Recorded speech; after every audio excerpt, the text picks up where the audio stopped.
युक्त कथा कानों से सुननी, मनमानी नहीं, इधर उधर की नहीं। समस्या ये होती है कि जब हमारा चित्त प्रभु में नहीं लगा होता तो ज्यादा देर प्रभु में टिक ही नहीं सकता।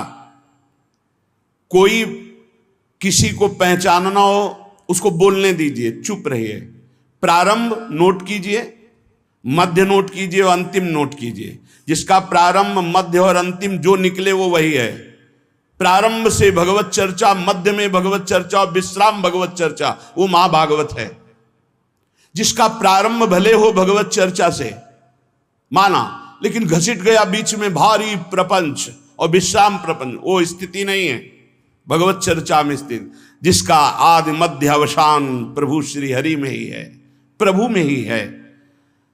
मनोध्यानम निरतम, भगवत ध्यान। कितना आनंद भगवान की गुण महिमा, लीला महिमा, रूप महिमा मेरे प्रभु हैं। पुलक पुलक कर चर्चा करना, पुलकित होकर चर्चा सुनना, महान अपवित्रताओं को एक सत्संग नष्ट कर सकता है।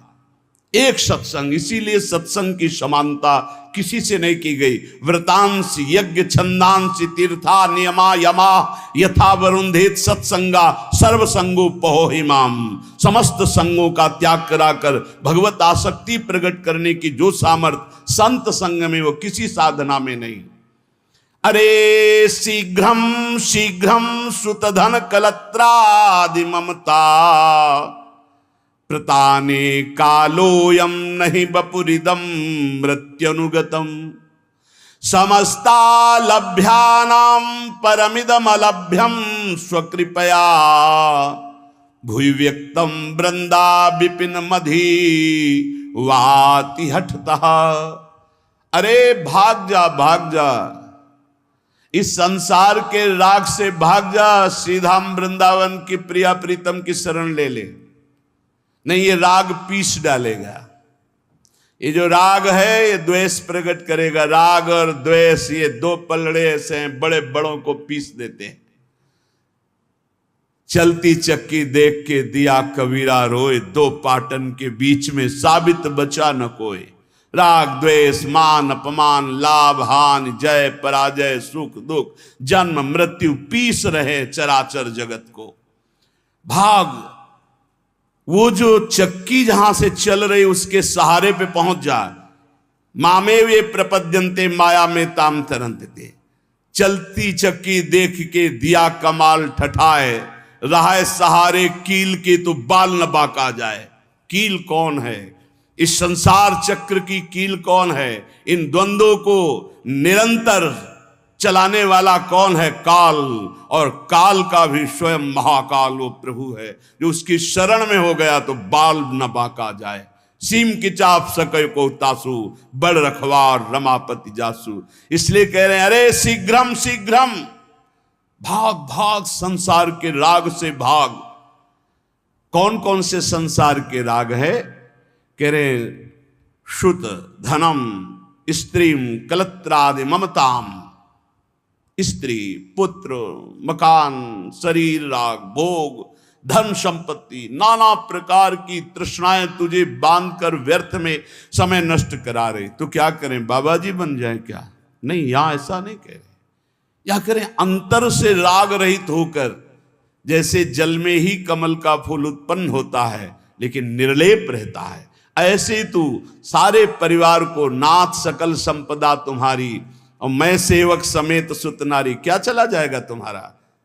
तुम परम भागवत होकर भगवत प्राप्त हो जाओगे। केवल भावना बदलनी है। नाथ सकल संपदा तुम्हारी मैं सेवक समेत सुत नारी। अरे शीघ्रम शीघ्रम, जल्दी कर, पता नहीं काल का ठिकाना नहीं। प्रताने कालोयम नहीं वपुरिदम मृत्युनु गतम। किस क्षण तुम मर जाए कोई भरोसा नहीं। पक्का किस क्षण मर जाए कोई भरोसा नहीं। ये शरीर मृत्यु के अनुगत है, कभी भी मृत्यु ढंगा सकती है। तो ये शरीर पुत्र मकान सब यहीं रह जाएगा। और धन की तृष्णा ये बहुत बुरी होती है। कोई बिरला ऐसा है जो अपने ज्ञान विज्ञान का प्रयोग करके परमात्मानंद का अनुभव करे। नहीं, सारा का सारा खेल बहुत बहुत पूर्वज जो हमारे ब्रह्म ऋषि हुए, उनमें जो महिमा देखी गई, राजान्न का त्याग, राज वैभव का आंतरिक त्याग, अगर उनमें कहीं देखा गया हमारे इष्ट में और इष्ट के प्रेमी महात्माओं में, तो देखो विदुरानी के छिलकों में जो स्वाद आया, सरकार को छोड़ करके आ रहे दुर्योधन के यहां 56 प्रकार के भोग और क्या क्या व्यवस्था थी। द्वारिकाधीश को कैसा भोग लगता है, पर सुदामा के तंदुल वाह वाह करके पा रहे। चक्रवर्ती सम्राट महाराज दशरथ के लाडले अनंत ब्रह्मांडों के स्वामी भगवान श्री राम मैया सबरी के जब बेर पा रहे हैं दिए हुए, बेर कोई अंगूर थोड़ी है, लेकिन सराह सराह के पा रहे हैं। जरा देखो हमारे इष्ट की तरफ, तो इष्ट के दास कैसे होंगे, इष्ट के दास कैसे होंगे? जैसे इष्ट को दीन प्यारे वेद पुकारे, ऐसे ही दैन्यता प्रिय है। एक तरफ 56 भोग हो, एक तरफ गरीब के हाथ की एक रोटी हो, तो भगवत प्रेमी महात्मा कदम बढ़ाएगा उस रोटी की तरफ जो एक आंसुओं से भरा हुआ छुपाए हुए है कि पता नहीं इनके योग्य हो कि ना हो, मुझ गरीब की सूखी रोटी नहीं नहीं इनके योग्य नहीं, वही वो लेंगे, तब तो हरि प्रीति। नहीं तो ये तृष्णा बड़ी विचित्र है। हमारे शास्त्र कह रहे हैं, मूल जही धनागम तृष्णाम कुरुषद बुद्धिम मनसि वितृष्णाम यल्लभ से निज कर्मोपातम वित्तम तेन विनोदय चित्तम। यदि धन की लालसा है तो ज्ञान तुम्हारा केवल वाग विनोद है। वाग विनोद बातें, हंसी मजाक जिसे की जाती ना, ऐसे केवल बातचीत है। कोई बातों से काल पर विजय नहीं प्राप्त की जाती। पर्यो प्रवाह काल के कदापि छूटी है नहीं, व्यास नंद नाम जो प्रतीति सो न रट रहे। तुझ में, मुझ में और अन्य में एक ही भगवान वासुदेव विराजमान है। जब ये अनुभव हो जाएगा तब तुम काम क्रोध लोभ से ऊपर उठ जाओगे। किस पर काम दृष्टि रखोगे? अपने भगवान पर। किस पर गुस्सा करोगे? अपने भगवान पर। उमा जे राम चरण रत विगत काम मद को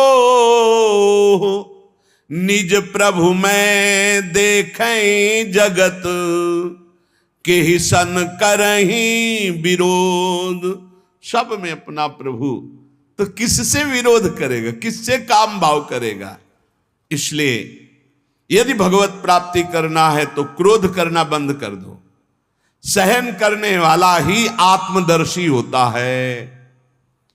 भेद रूप देखने वाला ज्ञानी ही कामी और क्रोधी होता है। अभेद तत्व सब में वासुदेव देखने वाला ही शांत पुरुष होता है।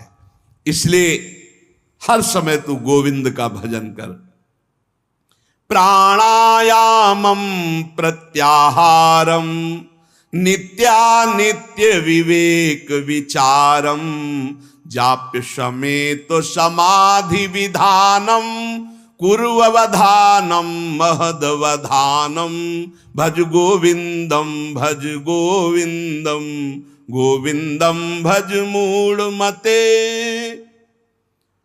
शरीर स्वस्थ रखना भगवत मार्ग में आवश्यक है। इसलिए कुछ मिनट प्राणों का याम करना चाहिए। प्राणों का व्यायाम जरूरी है। बिल्कुल सरल प्राणायाम, आपको बिल्कुल बैठे बैठे वृद्ध भी कर सकता है। बिल्कुल वृद्ध भी, जैसे बैठे हो आराम से बैठ जाओ।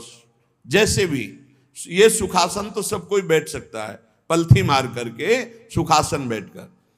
राधा राधा राधा राधा राधा राधा राधा राधा राधा राधा राधा राधा राधा राधा राधा राधा राधा राधा राधा, वायु पूरे खींचते चले जा रहे, बंद कर।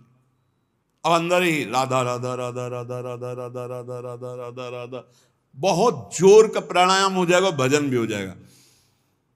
नाम जप करते हुए वायु खींची में रोक लिया, कोई नाक वाक पकड़ने की जरूरत, फिर छोड़ दिया, फिर खींच लिया, फिर बंद करके नाम जप कर रहे, फिर छोड़ दिया। इसे अंतर कुंभक कहते हैं। और राधा राधा राधा राधा कहते हुए पूरी प्राणवायु बाहर निकाल दी, रोक लिया, बिल्कुल अंदर नहीं आने दिया, और फिर नाम जप करो, देखो प्राण व्याकुल होंगे एकदम। फिर जोर से खींचा, छोड़ दिया, फिर रोक लिया, फिर नाम जप कर रहे, फिर खींच लिया। इसे वाह्य कुंभक कहते हैं। वाह्य कुंभक, आंतरिक कुंभक। ये बिल्कुल सरल है, इनसे प्राणवायु का संसर्ग, खूब वजन होता है।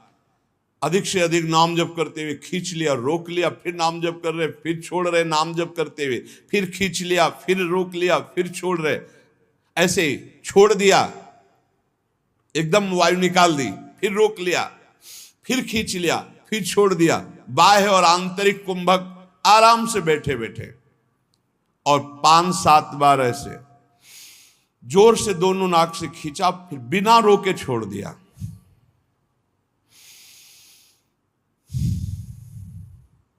इसे आप देखेंगे एकदम दिमाग शांत। ये ब्लड प्रेशर पर भी बहुत असर करता है, ब्लड प्रेशर को सम लाता है, बिल्कुल सहज है। हमारा शास्त्र आज्ञा करता है शरीर स्वस्थ रखने के लिए कुछ मिनट प्राणायाम अत्यंत आवश्यक है।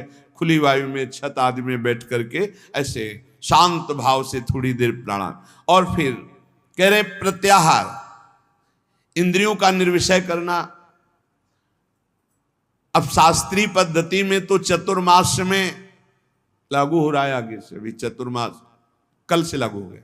कल एकादशी थी, आज एकादशी, आज या कल ही थी, कल थी, एक लागू हो गया। अब जो वीतराग परमहंस सन्यासी जन वो 4 महीने एक ही जगह रहते चातुर्मास से, और इसमें व्रत होता है एक बार आहार 24 घंटे में, क्योंकि इसमें ऐसा माना जाता है कि चतुर्मास में जो पाचन तंत्र है वो कमजोर होते हैं, पाचन तंत्र कमजोर होते हैं, इसलिए एक बार भोजन प्रसाद पाने के लिए ऋषियों ने पद्धति रखी। बहुत बढ़िया स्वस्थ शरीर रहेगा। अब तो एक बार क्या, चिड़ियाओं के जैसे चुगती हैं ऐसे कई बार चुगते रहते हैं लोग। संसारी आदमियों को तो देखो थैले में ऊपर पड़े रहते, खुरखुर ऐसे की ऐसे चबाते रहते, पानी पीते रहते, पता नहीं कौन सा मतलब योग चालू है उनका। यहाँ लोग कुछ ना कुछ पीते ही खाते रहते। अरे कितने लोग हैं पानी की बोतलें नहीं छोड़ते, प्रणाम भी करेंगे तो बोतल को आगे करके, ऐसे बिस्लरी की बोतल आगे करके प्रणाम करेंगे। अरे भैया कितना तुम चिड़िया हो क्या, एक बार पी लो तो 2-4 घंटे के लिए तो तुम मरोगे नहीं, उतने के लिए तो तसल्ली रखो। ये बार बार जो चुगना है, हम आपको बताएं डॉक्टर पार्थिव शरीर के होते हैं, और पार्थिव शरीर स्वस्थ रहता है अध्यात्म से। आप इतनी बात समझना। प्रत्याहारम, दिमाग स्वस्थ है, मन प्रसन्न है, तो शरीर चाहे जितना स्वस्थ हो आनंदित रहता है, ध्यान रखना। और दिमाग अस्वस्थ है तो चाहे जितने स्वस्थ हो कुछ काम नहीं। ये खान पान में थोड़ा संयम करो। हाँ, कैसे कैसे लोग पसंद क्या क्या कर रहे हैं, कैसे कैसे पसंद कर। अरे सुंदर दाल रोटी बनाओ, घी से चुपरो, अपने शुद्ध घी जहाँ से मिला हो गौशाला आदि से, भगवान को अर्पित करके नाम कीर्तन खाओ, देखो बुद्धि शुद्ध होगी। हमें लगता है कि बहुत आहार पर सावधानी रखनी चाहिए, आहार शुद्ध रहेगा। प्राणायाम व्यायाम जरूर होना चाहिए, सुनो जरूर होना चाहिए, हम कहते हैं जरूर होना चाहिए। गांव की माताओं बहनों को कभी अस्पताल जाने की जरूरत नहीं पड़ती थी किसी भी विषय में। क्यों? 4 बजे से सुबह शुरू होती, श्री राम जय जय राम, चक्की में 5 किलो आटा पीसा, बाजू बन रही 5 किलो आटा, और सब हष्ट पुष्ट मेहनत करे, सब बलवाल। अब यहाँ 1-2 भी, वो भी ब्रह्मचर्य परिपक्व, फिर गृहस्थी में गए, खूब मेहनत, कुएं से पानी खींचने के लिए 30, 40 हाथ कुआं, पानी खींच के 5 बाल्टी 10 बाल्टी ना, एकदम मस्त सही। अब चारा बैलों को काटना है हाथ से, एकदम पुष्ट। अब यहाँ भैया सब काम बटन वाले हैं, घुर पानी चढ़ के टंकी में पहुंच गया, तुम्हें वहीं दरे में पानी मिल जाएगा। चक्की में बटन भी पिस गया, वो स्टार्ट की, ट्रैक्टर खेती हो गई, मेहनत का काम नहीं रह गया। तो हमारी प्रार्थना है सब सत्संगियों से कि चाहे वृद्ध शरीर हो, 10 मिनट तो प्राणायाम कीजिए, 10-15 मिनट थोड़ा इधर उधर हाथ पैर हिलाइए, 1-1.5 किलोमीटर चलिए, जरूर चलिए, तो आपकी दिनचर्या बनेगी। देखो, यदि आप शरीर को व्यायाम और दौड़ भाग में नहीं लगाते हैं तो सबसे पहली बीमारी का नाम है कब्ज, और यही हर बीमारी की मां है। पेट साफ रखने के लिए प्राणायाम, व्यायाम और आहार पर संयम, पवित्र आहार, सात्विक आहार, थोड़ा आहार, बहुत सुंदर साधना बनेगी, बहुत सुंदर आहार। देखो, आलू, दही, चावल, बैंगन, भिंडी, ऐसे कई पदार्थ हैं जो बहुत साधना में ये गैस बनाने वाले, कब्ज बनाने वाले, बादी करने वाले वायु कारक हैं। ये हम लिखे थे डायरी में अपनी। फूल गोभी, मूंगफली और पिस्ता बादाम तो जरूरत है नहीं है साधक को। पिस्ता बादाम की जरूरत क्या है? खाए को जरूरत है, पिस्ता बादाम की जरूरत है? अरे जितना बन रहा है वही पुष्टता में चलता रहे, संयम से चलता रहे। हलवा बादाम पिस्ता की साधक को जरूरत नहीं। प्राणायामम प्रत्याहारम नित्यानित्य विवेक विचारम, और विचार करो सत्य वस्तु क्या है। शरीर थोड़ी है, सत्य वस्तु भोग थोड़ी है, सत्य वस्तु तो परमात्मा है। विधि पूर्वक जाप्य समेत समाधि विधानम, विधि पूर्वक जाप करो, नियम पूर्वक जाप करो, जो गुरुजनों ने नियम दिया उसका विधान से जप करो। 11 माला में अंतर न होना चाहिए, चाहे आप और बढ़ जाओ, 50 माला बढ़ जाओ, सौभाग्य है, पर 11 माला तो नियम पूर्वक करना चाहिए। जो दीक्षा लिए है, कम से कम जो गुरु आज्ञा उसका तो पालन करे। तो कह रहे जाप्य समेत समाधि विधानम, कुर्ववधानम, महदवधानम। समभाव ये भगवत स्वरूप है। भगवान नाम जप करते हुए, भगवान का ध्यान करते हुए महान निश्चय कर लो कि इसी जन्म में समता की प्राप्ति करके हमें भगवत साक्षात्कार करना है। नाम जप बहुत सुंदर, बहुत सुंदर। नाम जप अमृत है। हमारी प्रार्थना मान लीजिए पूरे सत्संग का सार है। जितना आप जानते हो उसका प्रयोग तभी कर पाओगे जब नाम जप होगा। खूब नाम जप करो, जो तुम्हें गुरु ने नाम जप दिया है उस पे रति करो, बार बार उसी नाम को जप करो।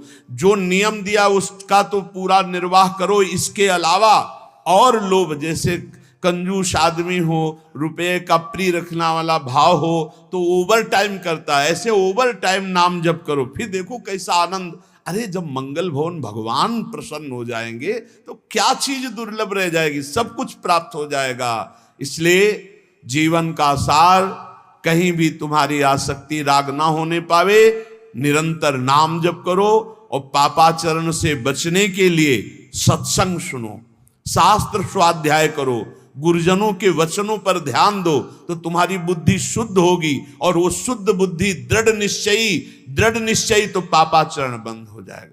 खूब नाम जप करो, सार बात नाम जप है। जितना भजन करोगे उतना ही सब ज्ञान विज्ञान आपके अंदर प्रकाशित होता चला जाएगा। उतना ही ये माया भगवती माँ की तरह दुलार करेंगी। आपको कुछ चाह नहीं करनी पड़ेगी, चाह के पहले व्यवस्था हो जाएगी। यदि खूब नाम जप कर रहे हो तो देख लेना आप।